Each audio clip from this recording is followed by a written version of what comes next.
우리가 밤에 블레셋 사람들을 추격하여 동틀 때까지 그들 중에서 탈취하고 한 사람도 남기지 말자. 무리가 이르되 왕의 생각에 좋은 대로 하소서. 할 때 제사장이 이르되 이리로 와서 하나님께로 나아가사이다. 사울이 하나님께 묻자오되 내가 블레셋 사람들을 추격하리이까 주께서 그들을 이스라엘의 손에 넘기시겠나이까? 하되 그날에 대답하지 아니하시는지라. 너희 군대의 지휘관들아 다 이리로 오라. 오늘 이 죄가 누구에게 있나 알아보자. 이스라엘을 구원하신 여호와께서 살아계심을 두고 맹세하노니 내 아들 요나단에게 있다 할지라도 반드시 죽으리라. 하되 모든 백성 중 한 사람도 대답하지 아니하매 이에 그가 온 이스라엘에게 이르되 너희는 저쪽에 있으라. 나와 내 아들 요나단은 이쪽에 있으리라. 백성이 사울에게 말하되 왕의 생각에 좋은 대로 하소서. 이에 사울이 이스라엘의 하나님 여호와께 아뢰되 원하건대 실상을 보이소서. 하였더니 요나단과 사울이 뽑히고 백성은 면한지라.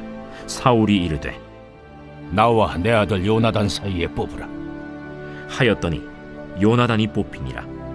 사울이 요나단에게 이르되 내가 행한 것을 내게 말하라. 내가 다만 내 손에 가진 지팡이 끝으로 꿀을 조금 맛보았을 뿐이오나 내가 죽을 수밖에 없나이다. 요나단아, 내가 반드시 죽으리라.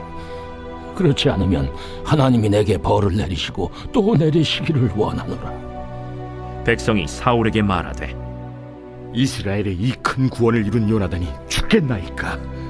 결단코 그렇지 아니하니이다. 여호와의 살아계심을 두고 맹세하옵나니 그의 머리털 하나도 땅에 떨어지지 아니할 것은 그가 오늘 하나님과 동역하였음이니이다. 하여 백성이 요나단을 구원하여 죽지 않게 하니라. 사울이 블레셋 사람들 추격하기를 그치고 올라가매 블레셋 사람들이 자기 곳으로 돌아가니라.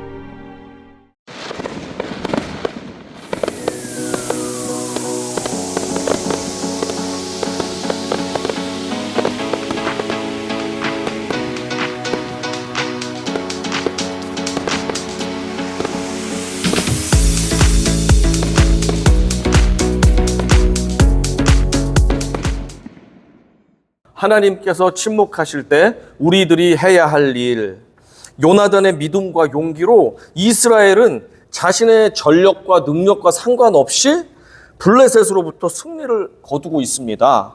블레셋으로부터 승리를 거두게 되니까 이 욕심이 생기다 보니까 사울은 계속 도망가는 저 블레셋 군대들을 추격해서 죽이고 또 물건들을 탈취해내자 그렇게 욕심을 부렸습니다. 그래서 한 것이 무엇이냐면 이 억지로 금식을 강요하면서 하나님의 도우심을, 저희가 이렇게 금식하고 싸우고 있으니까 하나님 더 도와주세요 라고 그렇게 하나님을 이용하려고 하였습니다. 그러나 하나님은 이용당하지를 않았습니다. 그리고 백성들도 점점 사울에 대해서 신뢰를 잃어가기 시작하게 됩니다. 36절 같이 읽어보겠습니다. 자, 시작. 사울이 이르되 우리가 밤에 블레셋 사람들을 추격하여 동틀 때까지 그들 중에서 탈취하고 한 사람도 남기지 말자. 무리가 이르되 왕의 생각에 좋은 대로 하소서 할 때에 제사장이 이르되 이리로 와서 하나님께로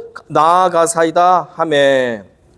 이렇게 사울이 자기 판단만으로 적들을 추격하려고 하자 제사장이 이제 하나님의 뜻을 묻고 공격을 합시다 라고 오히려 좋은 제안을 했습니다. 하나님 뜻 없이 싸우려고 했던 사울, 그러나 제사장이 하나님의 뜻을 듣고 공격할지 말지를 결정합시다 라고 용기 있게 제안을 했습니다. 이제 사울이 제사장의 제안을 받아들여서 이제 하나님께 뜻을 묻기로 하였습니다. 자, 37절에서 이렇게 나와 있습니다. 사울이 하나님께 묻자오되 내가 블레셋 사람들을 추격하리이까? 주께서 그들을 이스라엘의 손에 넘기시겠나이까 하되 그날에 대답하지 아니하시는지라. 사울이 제사장의 도움을 받아서 적들을 추격할지 말지를 하나님께 물었습니다. 그런데 하나님께서는 말씀을 하지 않으셨습니다. 하나님께서 침묵하셨습니다. 그런데 상황을 보면 어떻습니까? 지금 블레셋을 쫓아가기만 하면 크게 더 이길 수 있는 상황이잖아요. 겁이 나서 도망가고 있으니까 누가 봐도 지금 공격을 해야 되는 상황이긴 맞는데 하나님의 침묵이 얼마나 두렵고 무서운 것인지 한번 침묵에 대해서 생각해 보겠습니다. 과거에 우리들이 어릴 때는 아이들이 무언가 큰 잘못을 저지르면 부모님이나 선생님들께 크게 혼났죠. 오늘날 같이 막 잘못해도 아유 그래 다음엔 그러지 마라 하면서 칭찬을 오늘날은 엄청 많이 하는데 옛날에는 조금만 잘못해도 엄마 아빠들이 엄청 소리 지르고 혼내고 매를 들고 막 때리시고 그랬던 기억이 있습니다. 벌 쓰는 것도 많았고 그죠? 손 들고 눈 감고 막 서는 것도 많이 했었습니다. 그랬는데 그 어린 시절에 보면 어떨 때는 분명히 내가 잘못을 한 걸 엄마 아빠나 선생님이 아시는데 침묵하실 때가 있어요. 내가 벌을 받고 매를 맞아야지 마음이 편할 것 같은데 아는 척도 안 하고 혼내지도 않고 때리지도 않을 때 어떻습니까 여러분? 불안하지 않습니까? 아 이게 얼마나 나를 혼내시려고 왜 이렇게 말을 안 하시지? 벌을 안 주시지? 왜 혼내시지 않지? 하면서 이런 생각 저런 생각이 들고 아 차라리 빨리 매를 맞고 끝나면 좋겠다라는 생각도 들고 아니면 이제는 내가 하도 속을 썩여서 나를 자녀라고 생각하지 않기로 했나? 나를 그냥 포기하셨나? 이런 걱정이 들 때가 있습니다.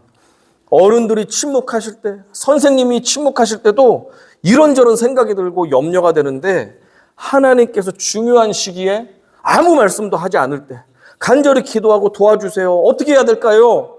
그러는데 아무 말씀을 하지 않을 때 우리는 여러 가지 생각을 하게 되고 걱정에 쌓이게 됩니다.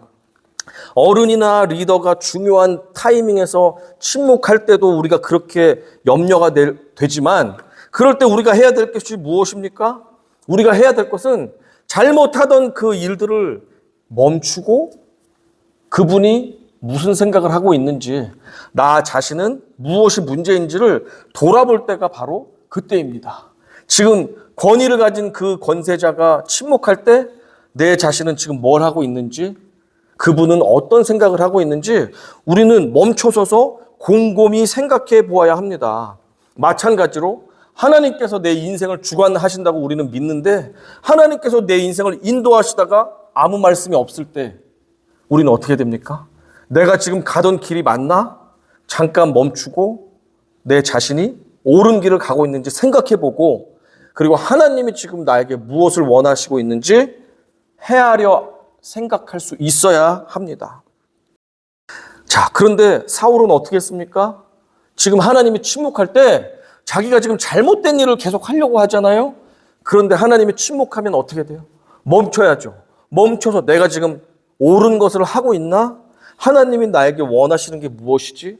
생각을 하면서 기다려야 되는데 사울은 그렇게 하지 않았습니다.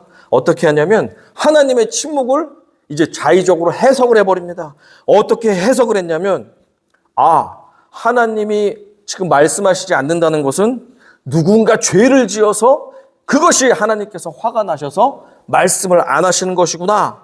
그렇다면 죄인이 누구인지 빨리 찾아내서 그를 벌을 주거나 회개케 하거나 그를 처형해야 되겠다. 그러면 하나님이 말하실 거야. 그리고 내가 전쟁을 해야 될지 안 해야 될지 알려주실 거야.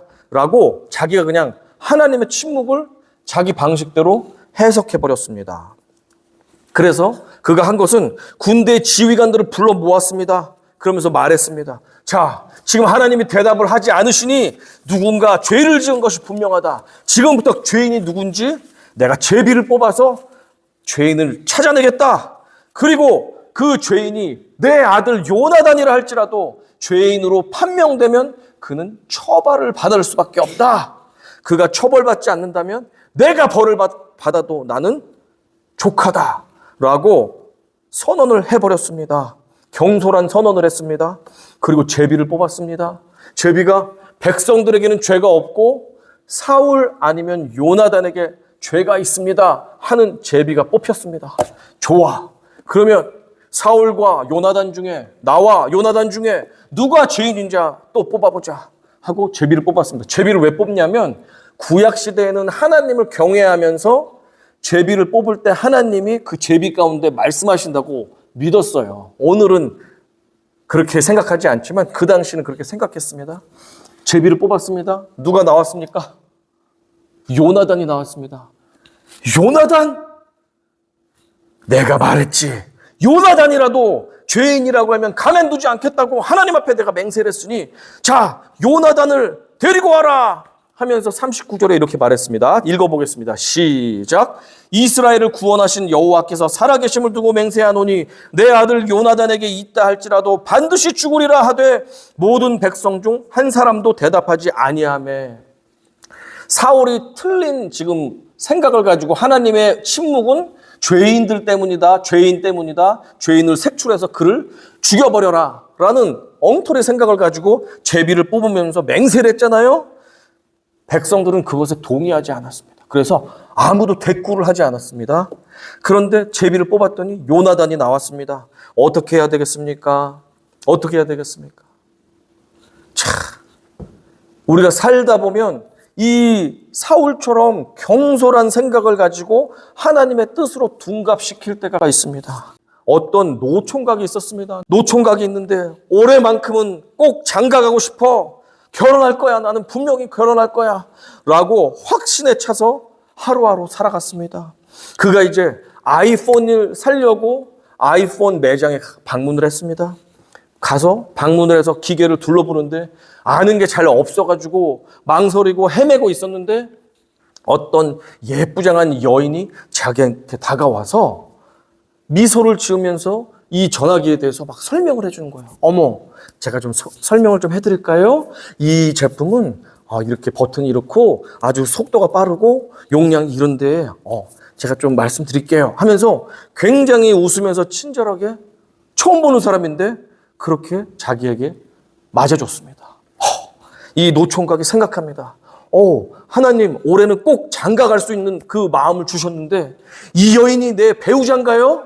하면서 그때 제품이 없어가지고 예약만 하고 그 사람이 며칠 있다 찾아러 오기로 하면서 집에 돌아가면서 하나님께 기도를 했습니다. 이 여인이 정말 하나님께서 마련해 주신 내 배우자라면 다음에 또 만날 수 있게 해주세요. 그러면 확실히 알겠습니다 하고 집에 돌아갔습니다. 그리고 며칠 뒤에 제품이 도착했다는 말을 듣고 다시 애플 매장에 갔습니다. 그녀가 또 있으면 하나님의 응답인데 그녀가 매장에 있을까? 있으면 좋겠다. 나도 이제 결혼하는구나. 하나님 매장에 그녀를 만날 수 있게 해주세요 하고 매장 문을 열고 들어갔는데 있을까요? 없을까요? 그녀가 우연히 또 있는 거예요.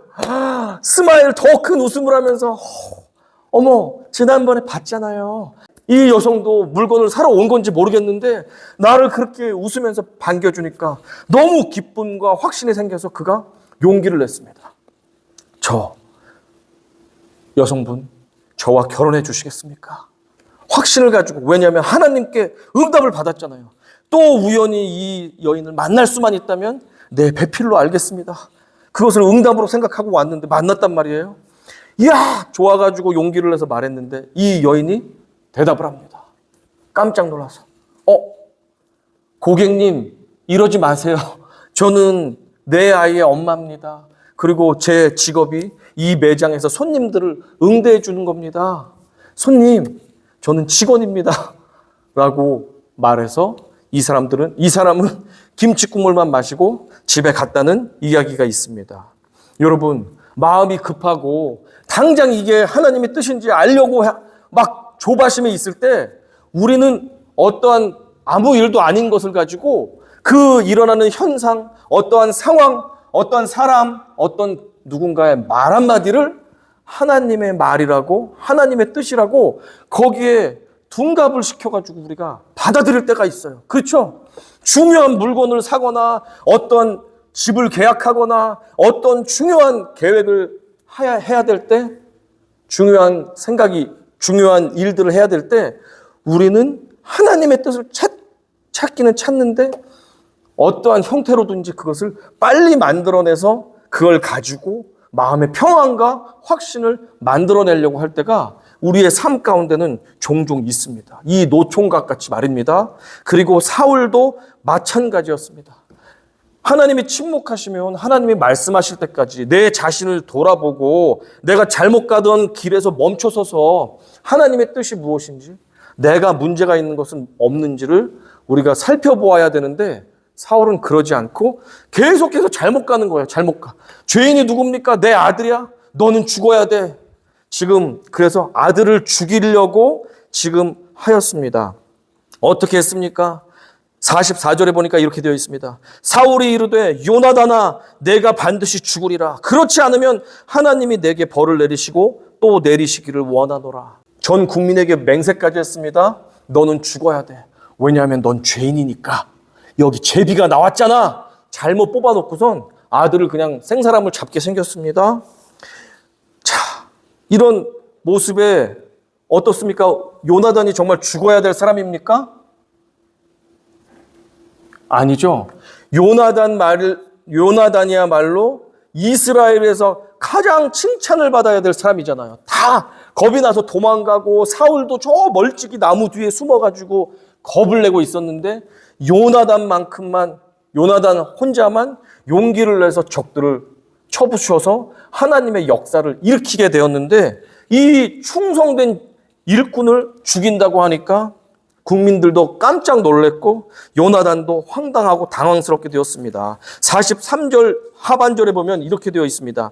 내가 다만 내 손에 가진 지팡이 끝으로 꿀을 조금 맛보았을 뿐이오나 내가 죽을 수밖에 없나이다. 영어 성경에 보면 내가 잘 모르고 꿀을 맛을 보긴 했는데 그것 때문에 죽어야 됩니까? 라고 요나단이 한탄스럽게 아버지께 말하는 장면을 우리가 영어 성경으로 읽을 수가 있습니다. 여러분, 전쟁하다 기력이 없으니까 힘을 보충해서 전쟁을 해서 더 이 나라를 위해서 애를 쓰는데 그게 죽을 일이에요? 칭찬받고 권장받을 일인데 요나단은 꿀 한번 찍어 먹은 것 때문에 죽게 되었습니다. 오히려 백성들이 사울보다 영적인 분별력이 더 좋습니다. 사울이 요나단을 지금 처형해서 죽이려고 합니다. 왜냐하면 하나님이 말씀하실 때 너는 죄인이야 라고 하니까 얼마나 거룩하고 대단한지, 하나님의 뜻이야 하면서 넌 죽어야 돼 라고 지금 엄청 잘못된 행동을 하고 있는데, 백성들이 어떻게 하는지 보세요. 45절에서 이렇게 합니다. 백성이 사울에게 말하되 이스라엘의 이 큰 구원을 이룬 요나단이 죽겠나이까? 결단코 그렇지 아니하니이다. 여호와의 살아계심을 두고 맹세하옵나니 그의 머리털 하나도 땅에 떨어지지 아니할 것은 그가 오늘 하나님과 동역하였음이니이다 하여 백성이 요나단을 구원하여 죽지 않게 하니라. 여러분 보세요. 사울은 자기 아들인데도 요나단을 죽이려고 해요. 그리고 하나님이 너를 죄인이라고 하시네 하면서 죽이려고 하는데, 그 마음 가운데는 두 가지 마음이 있습니다. 어떤 마음입니까?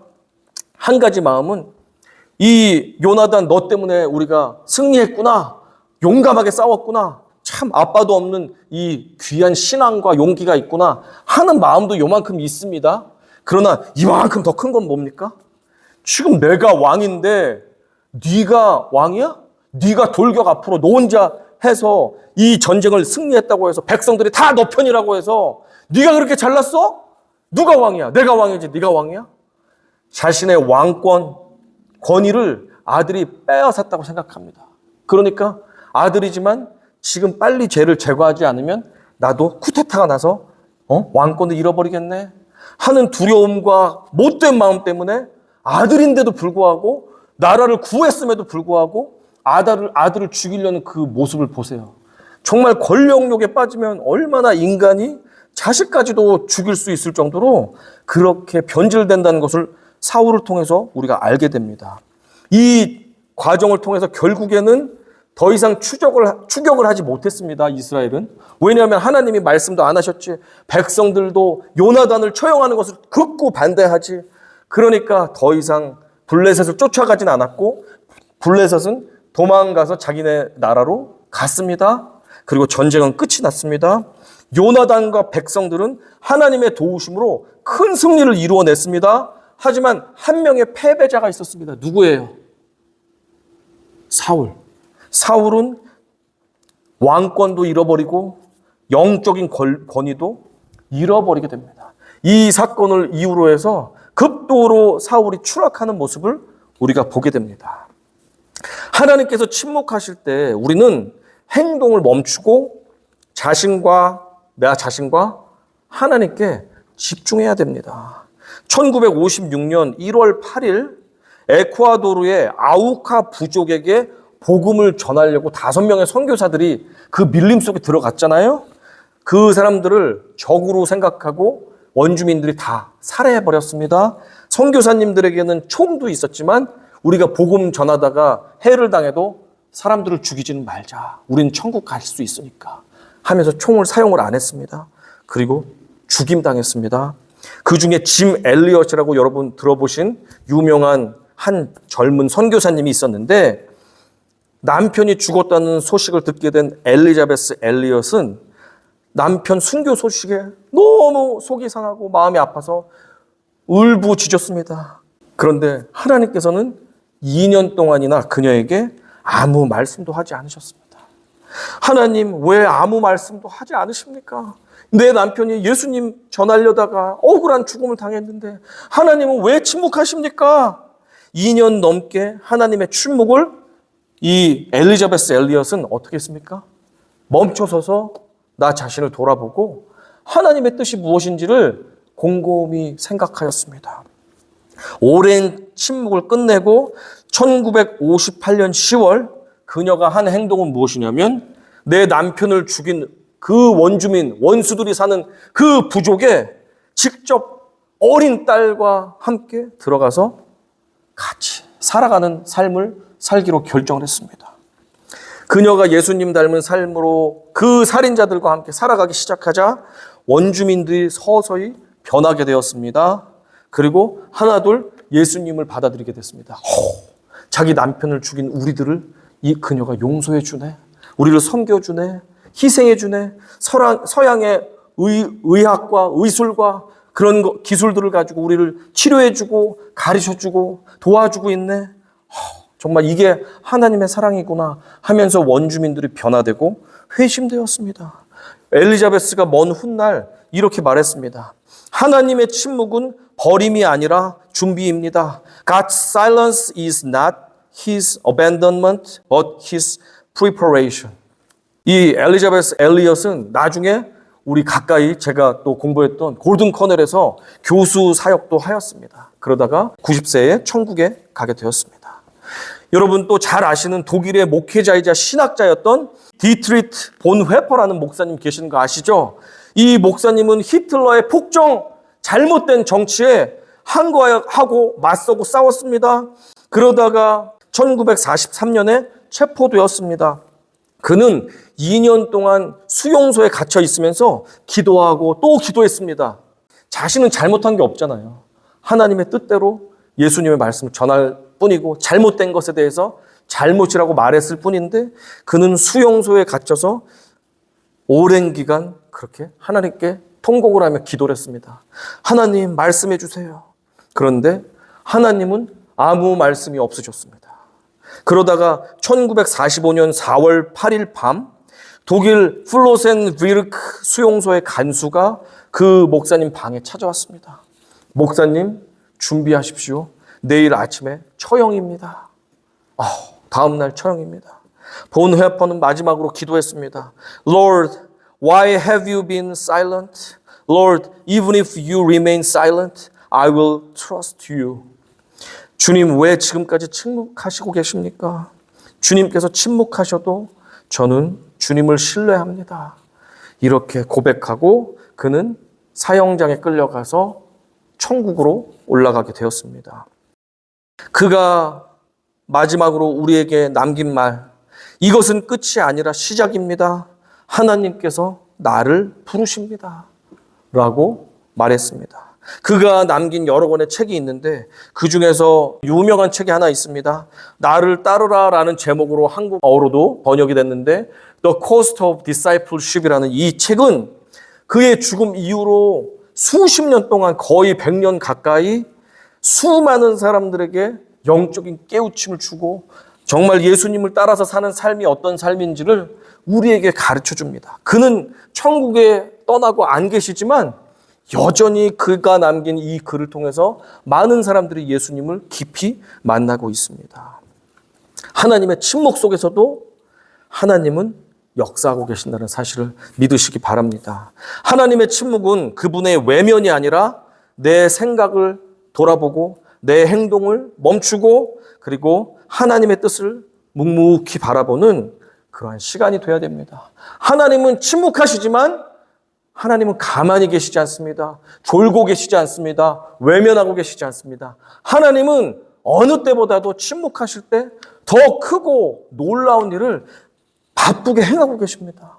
이 사실을 믿으시기 바랍니다. 침묵한다고 하나님이 쉬고 계신 것 아닙니다. 어디 여행 가셔서 부재하신 것이 아니라 말씀을 안 하실 뿐이지 하나님은 다른 때보다 더 많은 일, 더 깊은 일, 더 비밀스러운 일을 하고 계십니다. 그러니까 여러분 침묵하고 계신다고 해서 낙심할 것이 아니라 내가 지금 가는 방향이 지금 맞는가? 멈춰서서 내 삶이 지금 옳은 길로 가고 있는지 돌아보고 하나님이 원하시는 것이 무엇인가? 하나님은 왜 지금 중요한 이 시점에서 침묵하고 계시는가? 하나님의 뜻을 우리가 분별하고 기다릴 때 하나님의 뜻은 우리를 통해서 이 침묵 가운데서도 완료되고 완성된다는 사실을 여러분 분명히 믿으셔야 됩니다. 하나님은 침묵하시지만 어느 때보다도 우리에게 강하게 멈추고 생각하라 라고 외치고 계십니다. 예수님께서 그의 모든 삶 가운데 가장 중요하고 절박한 순간이 언제입니까? 바로 십자가 위에서 숨을 거두기 직전에 가장 절박하고 가장 중요한 시점에 하나님은 어떻게 하셨어요? 무슨 말씀하셨나요? 하나님은 침묵하셨습니다. 자신의 하나뿐이 없는 영원한 외아들, 그 아들이 죽어가는데 하나님은 침묵하셨습니다. 그때 예수님이 이렇게 말씀하셨습니다. 엘리 엘리 라마 사박다니. 이것을 우리말로 하면 나의 하나님 어찌하여 나를 버리셨나이까.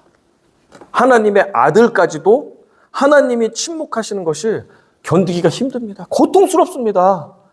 원래 그렇습니다. 고통 가운데 하나님이 아무 말씀 하지 않을 때 우리는 너무너무 괴롭습니다. 하지만 그 시간 동안에 우리가 멈추고 내 자신을 돌아보고 하나님의 우리를 향한 계획과 뜻이 무엇인지 바로 볼 수 있다면 우리는 그 가장 어려운 시간, 가장 어두움이 깊은 시간, 도무지 아무것도 내가 할 수 없는 그 시간에 하나님의 역사는 분명히 이루어짐을 결국에는 우리가 발견하게 된다는 사실입니다.